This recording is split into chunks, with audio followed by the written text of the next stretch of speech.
नमस्कार दोस्तों, स्वागत है आप सभी का बालकृष्ण इंस्पायर इंडिया पर। मैं हूं आपका दोस्त बालकृष्ण। आज हम बात करने वाले हैं सीआईएसएफ फायरमैन कांस्टेबल के बारे में। जैसा कि आप सभी को मैंने पिछली वीडियो में जानकारी दी थी कि इस समय सीआईएसएफ फायरमैन का कांस्टेबल का जो डीवी और पीएसटी है लगातार चल रहा है और आगे कई तारीख तक चलेगा, जिसमें मैंने वीडियो में जानकारी दी थी कि मेरा भी सीआईएसएफ फायरमैन कांस्टेबल का डीवी और पीएसटी लगा हुआ था, जो हरियाणा के पानीपत डिस्ट्रिक्ट में लगा हुआ था। और मेरा जो डीवी पीएसटी लगा हुआ था 31 दिसंबर 2024 को लगा था। तो यहाँ से हम अपने घर से 30 तारीख को चले गए थे और वहाँ 30 तारीख की शाम अपने सेंटर पर पहुँच गए थे। हमने वेरीफाई कर लिया था कि मेरा एग्ज़ाम सेंटर या मेरा डीवी पीएसटी का जो कैंट है यही है, एनएफएल पानीपत हरियाणा सीआईएसएफ का। तो दोस्तों वहाँ पर हम रुके शाम को और वहाँ खाने पीने की व्यवस्था देखी, रूम भी देखा और वहाँ की लोकल जानकारी ली कि कैसे रनिंग कराएंगे और कैसा क्या व्यवस्था है, सारी जानकारी ली। जो कि सारी जानकारी मैंने एक वीडियो में दे रखी है। आप लोग उस वीडियो में जाइए, जानकारी देखिए कितने रुपए में भोजन है और कितनी अच्छी व्यवस्था है आपको रुकने की, बिल्कुल ही परेशान नहीं होना।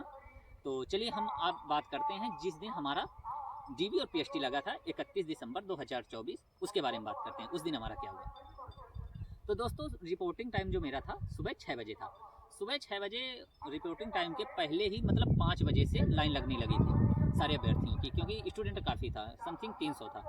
तो वहाँ पर लाइन लगने से पहले गेट के बाहर 2 स्लिप लगा दी गई थी, जिस पे अलग अलग करके रोल नंबर लिखे थे।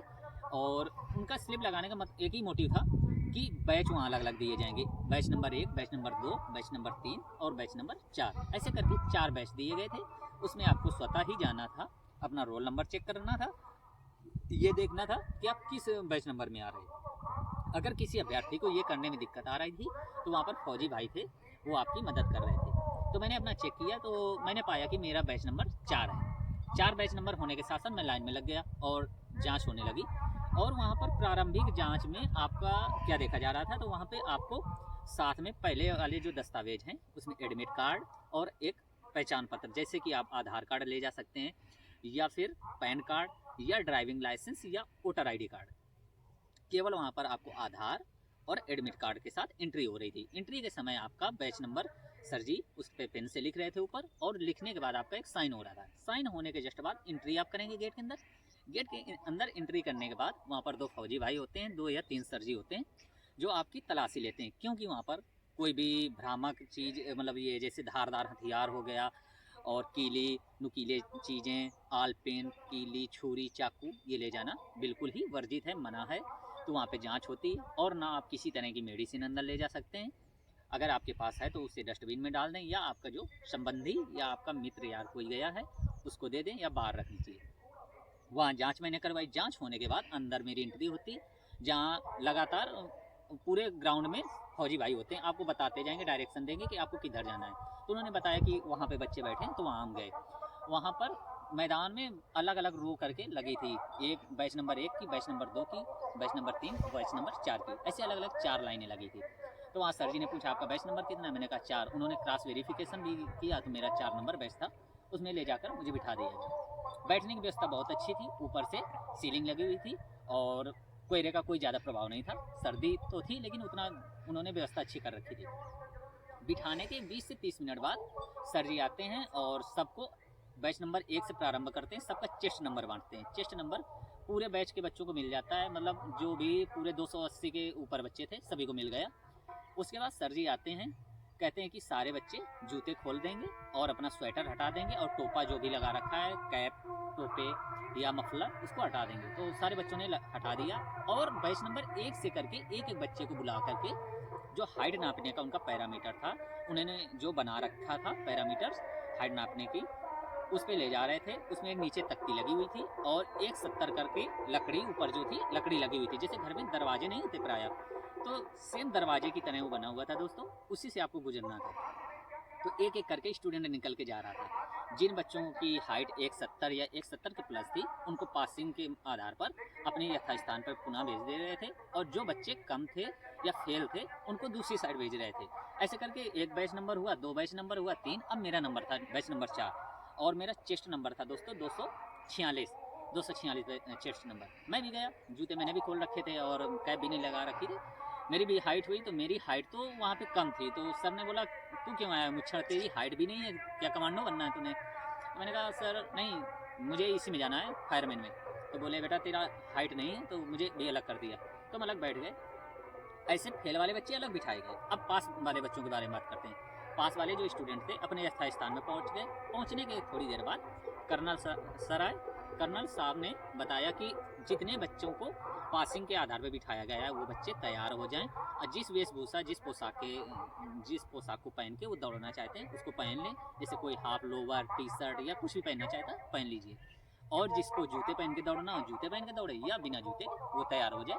आपको 20 मिनट के अंदर रनिंग करवाई जाएगी। वो बच्चे तैयार हो गए। इसके जस्ट बाद वहीं कैंट से एक बस आती है जिसमें फौजी सर होते हैं, और उसमें सारे बच्चों को बिठाया जाता है। 140 बच्चे समथिंग बिठाए जाते हैं, क्योंकि 2 बैच में दौड़ाए जाएंगे, 140 करके। वहाँ से बच्चों को ले जाया जाता है। और गेट नंबर जो 2 था वहीं से थोड़ा सा दूर आगे एक पॉइंट बना हुआ था जहाँ से रनिंग स्टार्ट होनी थी। वहाँ पे ऑलरेडी एक टीम थी फौजियों की। वहाँ पे आपको छोड़ा गया बस से, और बस से छोड़ने के बाद बच्चों को रनिंग के लिए दौड़ाया गया कि आप लोग सीधा जाएंगे। उनको इंस्ट्रक्शन दिए गए कि इसी से सीधा जाएंगे। आगे एक पूरा टीम मिलेगी फौजियों की, एक वहाँ पे बटालियन मिलेगी। वहाँ पर आप सभी को जितने बच्चे पहुँचेंगे सबको एक एक टोकन लेना अनिवार्य है। तो वहाँ से रनिंग प्रारंभ होती है। एक निश्चित निर्धारित समय पे बच्चे वहाँ से रनिंग करते हैं। और आगे पहुँचने के बाद 1700 मीटर दूर पे सर जी लोग खड़े थे जो टोकन दे रहे थे। तो वहाँ पे हरी टोकन मिल रही थी। बच्चों ने जो भी पहले पहुँचा वो पहले लिया टोकन, या जो नंबर से पहुँचा था टोकन ले रहा था। टोकन लेने के बाद जहाँ से आपकी रनिंग प्रारंभ हुई थी फिर उसी पॉइंट पे पहुँचना था दौड़ते हुए। और वहाँ से फिर जो सर जी ने आपकी रनिंग शुरू करवाई थी वही बटालियन आपको एक गुलाबी टोकन दे रही थी, एक हरी एक गुलाबी टोकन। इसका मतलब आप 1700 गए, 1700 आए, 17 दूनी 3400 आप दौड़ चुके हैं। और इतना लेने के बाद टोकन दूसरी भी आपको जस्ट रनिंग करते हुए जहाँ से आपको बस में उठाया गया था, बिठाया गया था, ले जाया गया था, मतलब जहाँ पे आपको चेस्ट नंबर दिया गया था कैंट के अंदर, वहाँ पे कर्नल साहब खड़े थे। वहीं पे धागा बंधा हुआ था कि एंड पॉइंट है, यही फाइनल पॉइंट है। वहाँ पे आपको रनिंग करते हुए जोर से आना है। और उसके बाद जितने बच्चे पास होते जा रहे थे, टोकन जो सैनिक थे टोकन जमा करते जा रहे थे और उन पास वाले बच्चों को बिठा रहे थे।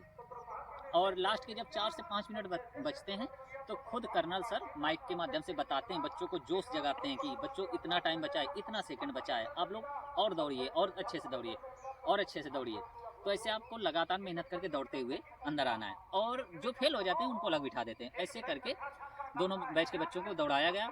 और इसके साथ साथ हम लोगों क्या हुआ, फेल वाले बच्चों को, उनको रनिंग भेजने के पहले ही हम बच्चों को एक मौका दिया गया। सर जी ने बोला ऐसे कितने बच्चे हैं जिनको ऐसा लग रहा है कि उनकी एक्चुअल हाइट 170 है, लेकिन यहाँ पे उनकी जांच में कम आई है। तो लगभग सारे बच्चों ने हाथ उठा दिया, मैंने भी हाथ उठाया। तो हम लोगों की हाइट नापी गई, जिसमें किसी को भी पास नहीं किया गया, फिर से बिठा दिया गया, क्योंकि हम लोग ऑलरेडी फेल फिर निकाल दिए गए। एक सीनियर सर जी आए थे। उसके कुछ देर बाद कर्नल सर आते हैं उधर घूमते। उन्होंने पूछा भाई आप लोग क्यों बैठे हैं? तो बताया गया कि हम लोग सर फेल हैं हाइट की वजह से। बोले कि अगर किसी को ऐसा लग रहा है कि वो यहाँ पर मतलब किसी कारणवश फेल कर दिया गया, उसकी हाइट पूरी क्लियर है, तो आइए हम एक्चुअल हाइट आपकी कर देते हैं। तो एक्चुअल हाइट हम लोगों की मशीन से नापी जा रही थी कि एग्जैक्ट हर एक स्टूडेंट कितना है। तो हम लोगों की जांच हुई सारे बच्चों की। तो मेरी भी वहाँ पे एग्जैक्ट हाइट सर जी ने 164 निकाली, कोई दिक्कत नहीं, सारे लोग बैठ गए। और उसमें से हम 45 बच्चों में से जो फेल थे 45, उसमें से 4 से 5 बच्चों को कर्नल सर ने पास कर दिया कि आप रनिंग कर सकते हैं। तो वो बच्चे गए रनिंग करने। इतना देखते हुए हम लोगों के बीच में से 5-6 बच्चे और नाराज़ हुए कि उनको ऐसा लगा कि सर ने अगर इनको मौका दिया है, हो ना हो मुझे भी मौका दे दें, मैं भी और कुछ कासू नहीं करूँगा। तो सर से बार बार बोल रहे हैं कि रिक्वेस्ट नहीं कर रहे हैं, सर से हार्ड बोल रहे हैं, मतलब थोड़ा टाइट होगी, सर मुझे भी भेजो, मेरा है और आप भेज नहीं रहे हैं। तो सर बोले ऐसा नहीं बेटा, अगर ऐसे मैं बार बार जाँच करूँगा या बार बार बच्चों को भेजूँगा, जो बच्चे पास हैं उनका आगे का जो प्रोसेस है मैं करने के लिए समय नहीं बचा पाऊँगा, या फिर मैं उसे कैसे करूँगा। तो बच्चे नाराज़ होने लगे कि सर नहीं, मुझे पहले ही से ही पता था कि अगर मेरा पानीपत हरियाणा में जा रहा है तो मुझे फेल किया जाएगा। सर बोले ऐसा क्यों आप बोल रहे हैं, क्या इस कैंट की ऐसी छवि है? बोले हाँ ऐसी ही छवि है। और बोले कि सर क्योंकि मैंने ऑलरेडी उन बच्चों को कहना ये था कि उन्होंने BSF CRPF जैसे एग्ज़ाम क्लियर कर रखे हैं और वहाँ पे उनकी हाइट 170 थी। तो सर बोले अगर आपका एग्ज़ाम क्लियर था बेटा, 170 हाइट थी, तो आप यहाँ क्या कर रहे हैं? तो उन्होंने कहा मेरा फाइनल मेरिट से नाम बाहर था। तो सर से काफ़ी उनकी झड़प होने लगी, बच्चे नाराज़ होने लगे। तो इतने में कर्नल सर गुस्सा हो गए, बोले अगर आपको ऐसा लग रहा है कि आपकी हाइट है तो चलिए ठीक है, कितने बच्चे हाइट ना पाएंगे? तो 4 से 5 बच्चों ने हाइट नपवाने के लिए हाथ उठाया, बोले कि आप बच्चे कपड़े उतार दीजिए, कपड़े उतारने के बाद आपका सही से जांच होगी, क्योंकि आप लोग कंधा ऊंचा कर लेते हैं या गर्दन टेढ़ी कर लेते हैं तो इससे आपको लगता है कि आपकी हाइट है। उनको केवल अंडर वियर में रखा गया। उसके बाद सर जी डायरेक्ट घूम के चले गए, उनको बोला गया लाइन से आप घूम के आइए। तो वहाँ पे हुआ क्या था, 2 दिन पहले ओले गिरे थे और बहुत भयानक बारिश हुई थी, जिसकी वजह से सर्दी बहुत ही कड़ाके की पड़ रही थी, एकदम ठिठुरन वाली। तो बच्चे लाइन से गए, वो जो अभ्यर्थी थे बिल्कुल सिकुड़ गए, ठिठुरने लगे और उनकी हाइट नापी गई। उसमें पता है क्या हुआ, जिन बच्चों की पहले कपड़े बिना उतारे 168, 169 या 169.5 थी, अब उनकी हाइट 1 सेंटीमीटर जस्ट कम आ रही थी। जिसका 168 था वो 167 दिख रहा था, जिसका 168 था वो 167 दिख रहा था। कुल मिला के उन 5 बच्चों की पहले की हाइट से अब कम हाइट आ रही थी। वो बच्चे बड़बड़ा भी रहे थे, तो सर नाराज़ होकर चले गए, बोले कि इनको बिठाओ अलग, सबको हम लोगों को अलग बिठा दिया गया। सर लग गए अन्य प्रोसेस में, हम लोग बैठे रहे। फिर हम लोगों का साइन करवाया गया, सबकी फ़ोटो खींची गई चेस्ट नंबर के साथ, पूरे बैच का एक फ़ोटो लिया गया। उसके बाद हम लोगों को 20 मिनट बैठने के लिए बोला गया कि आपको छोड़ दिया जाएगा। 20 मिनट बैठे रहे, लेकिन हमारे साथ में जो अभ्यर्थी थी उन्होंने बदतमीजी की थी कि सर से बहस की थी। इस वजह से हम लोगों को समथिंग 2 घंटे और बैठना पड़ा। 2 घंटे बैठने के बाद सर जी आते हैं, हम लोगों को साइन करने के बाद एक एक अलग अलग सबको सर्टिफिकेट दे देते हैं, जिसमें आपका रोल नंबर मेंशन होगा और आपका नाम मेंशन होगा और आपकी एक्चुअल हाइट क्या है, ये सारा कुछ मेंशन होता है और वहाँ का स्टाम्प और उसके बाद सिग्नेचर होते हैं। ऐसे करके हम लोगों को दे दिया जाता है और हम लोगों को वहाँ से छुट्टी कर दी जाती है। जो बच्चे पास थे उनको अंदर ले जाते हैं, उनका बायोमेट्रिक होता है, चेस्ट होता है और उसके आगे का जो प्रोसेस था सर लोग करते हैं और हम लोगों को बताया जाता है कि बेटा आप लोग जाइए अगले एग्ज़ाम की तैयारी करिए। तो मेरे वीडियो बनाने का मतलब यही था दोस्तों, अगर आपकी हाइट 170 है तो वहाँ आपको अगर बाहर निकाला जा रहा है तो आपको वहाँ पे लड़ना नहीं है, झगड़ना नहीं है, आपको बहस नहीं करनी। आप वहाँ कर्नल सर जो होंगे, सीनियर होंगे, उनसे आप रिक्वेस्ट करेंगे, प्रे करेंगे और पोलाइट वे में बोलेंगे कि सर प्लीज़ अगर हो सके तो मेरा दोबारा हाइट करवा लीजिए, क्योंकि मैं दौड़ना चाह रहा हूँ, मेरी हाइट इतनी है, सर मुझे ऐसा लग रहा है कि मेरी धोखे में किसी कारणवश कम है, आप दोबारा करवा लीजिए। वो जो कर्नल होते हैं ना, सर जी लोग होते हैं, सीनियर बहुत ही अच्छे लोग होते हैं, वो आपकी बात समझेंगे, आपका मामला देखेंगे और आपकी हाइट दोबारा करवाएंगे, आपको रनिंग का मौका मिलेगा। और एक चीज़ है, अगर आपकी 169 या 169.5 या 170 है तो हो सकता है वहाँ आप उम्मीद मत करिए कि आपकी 170 निकाली जाएगी, क्योंकि वहाँ पर थोड़ा टाइट नपाई होती है। जिसका 171 था उसका 170 आ रहा था। तो इस तरह दोस्तों आपको वहाँ नहीं झगड़ना है और अपना अच्छे से तैयारी करिए। रनिंग के लिए एकदम नहीं परेशान होना। अगर आप यहाँ 1:25 में रनिंग कर पा रहे हैं, मतलब 5 किलोमीटर 25 मिनट में रनिंग कर पा रहे हैं, तो वहाँ पर आप 23 मिनट में ही कर लेंगे, क्योंकि जो बच्चे पास होने वाले होते हैं वो अलग ही ग्रुप चलता है और जो फेल होने वाले होते हैं 100-200 मीटर में पीछे हो जाते हैं। आप बहुत आराम से दौड़ लेंगे, रोड बहुत अच्छे होते हैं, हर सेंटर का यही मामला है, आपको एकदम भी नहीं परेशान होना है। और जो आज की जानकारी थी दोस्तों यहीं तक, और हमारा जो था हम तो फेल हो गए और आप लोगों के साथ हमारी शुभकामनाएं हैं कि आप सभी लोग जल्द ही मिलें हमें वर्दी के साथ, सारे लोगों के सपने पूरे हों। और इसके साथ साथ दोस्तों आज की जानकारी यहीं तक। वीडियो अगर पसंद आया है तो इसे लाइक करें, अपने दोस्तों के साथ शेयर करें और हमारा चैनल सब्सक्राइब करना बिल्कुल ना भूलें। धन्यवाद।